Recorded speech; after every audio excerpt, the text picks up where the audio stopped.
আমি ওনাকে বলতে অনুরোধ করছি। মাননীয় অধ্যক্ষ মহোদয়, আপনাকে ধন্যবাদ জানাই। একটি বিবৃতি দেওয়ার সুযোগ করে দিয়েছেন আমাকে। কেন্দ্রীয় স্বরাষ্ট্র সমবায় মন্ত্রী মাননীয় অমিত শাহজি তার 3 দিনের পশ্চিমবঙ্গ প্রবাসের সময় তিনি গতকাল একটি চিঠি রাজ্যের মুখ্যমন্ত্রী হিসেবে আমাকে দিয়েছেন। আপনার অনুমতি নিয়ে আমি চিঠিটি পড়ছি।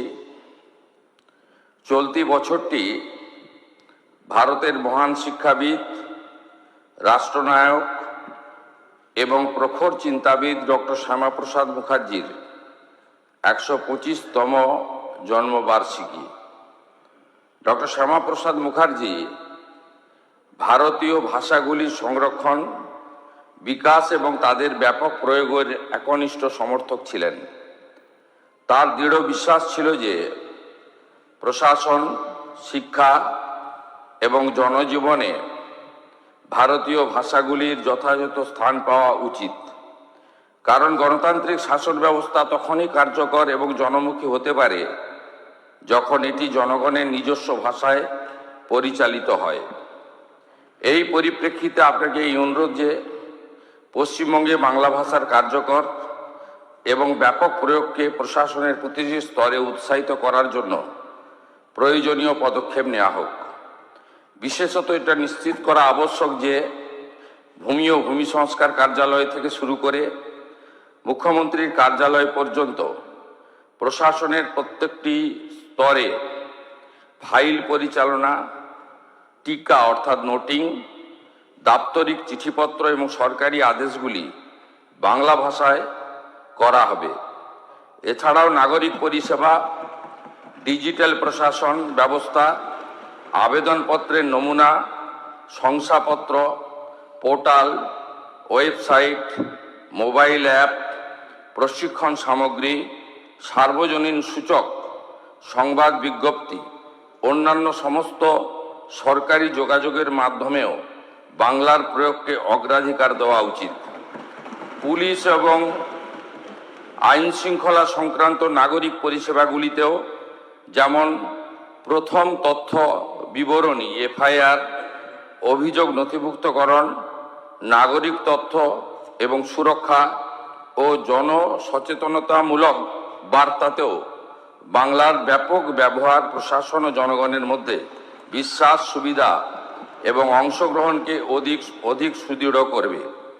এছাড়াও ভারত সরকারের সঙ্গে দাপ্তরিক চিঠিপত্রের ক্ষেত্রে বিদেশি ভাষার পরিবর্তে বাংলায় এবং রাজভাষা হিন্দির প্রয়োগ করা যেতে পারে।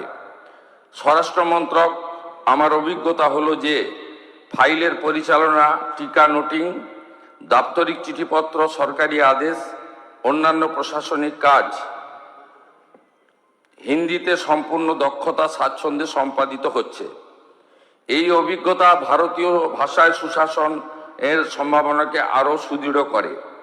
এই লক্ষ্যে স্বরাষ্ট্র মন্ত্রকের রাজভাষা বিভাগের অধীন প্রতিষ্ঠিত ভারতীয় ভাষা অনুভাগ এবং এটির দ্বারা বিকশিত ভারতী বহুভাষিক অনুবাদ সারথী সফটওয়্যার রাজ্য সরকারের জন্য উপযোগী হতে পারে।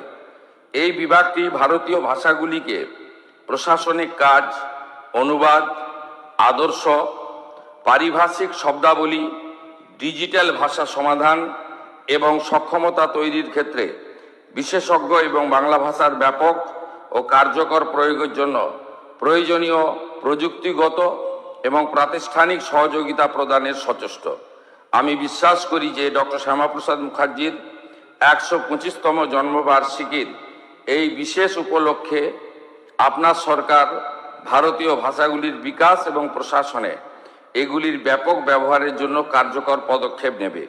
এটি কেবল সুশাসন শক্তিশালী করবে নয়, বরং ভারতের ভাষাগত সাংস্কৃতিক ঐতিহ্যকে শক্তিশালী করার দিকেও একটি গুরুত্বপূর্ণ অবদান রাখবে। শুভেচ্ছা সহ আপনার অমিত শাহ।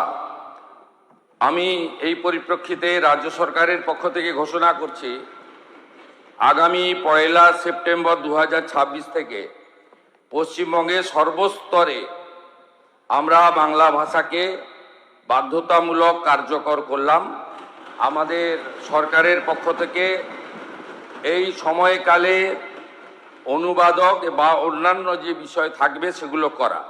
ভারত সরকার বা অন্যান্য রাজ্যের ক্ষেত্রে আমরা বাংলা ভাষাতে চিঠিপত্র করব, উত্তর দেব। তার সাথে সাথে ভারত সরকারের সঙ্গে যোগাযোগ সংক্রান্ত বিষয়ে আমরা বাংলা ভাষার সাথে হিন্দি ভাষাতেও উত্তর বা প্রশ্ন চিঠিপত্র আদান প্রদান করব। কিন্তু এই রাজ্যে সামগ্রিকভাবে সমস্ত সরকারি ক্ষেত্রে 1/9/2026 থেকে বাংলা ভাষাকে, আমাদের মাতৃভাষাকে আমরা এখানে কার্যকর করার সিদ্ধান্ত গ্রহণ করে মাননীয় কেন্দ্রীয় স্বরাষ্ট্র ও সমবায় মন্ত্রীর যে উপদেশ তাকে আমরা গ্রহণ করার সিদ্ধান্ত পশ্চিমবঙ্গ সরকারের পক্ষ থেকে ঘোষণা করলাম। এবারে আমি মাননীয় অধ্যক্ষ মহোদয়কে বিকালে একটু টাইম চাইব, 10 মিনিট। এটা হলো বিগত সরকার 2011 সালে আসার পরে 21শে জুলাই কমিটি করেছিল, 21শে July commission, retired justice Sushanta চ্যাটার্জির নেতৃত্বে। আমি সেই রিপোর্ট আজকে বিকালে জনগণের সামনে প্রকাশ করব। সুশান্ত চ্যাটার্জি জাস্টিস, তিনি যা যা রেকমেন্ড করেছিলেন, যারা কালকে 21শে জুলাই করবেন তারা 15 বছর সরকারে ছিলেন, তারা কতটা কার্যকর করেছেন আর করেননি সেটা বিকালবেলা আমার তথ্য প্রমাণের ভিত্তিতে আমি বাংলার জনগণের সামনে রাখব। ধন্যবাদ মাননীয় মুখ্যমন্ত্রী।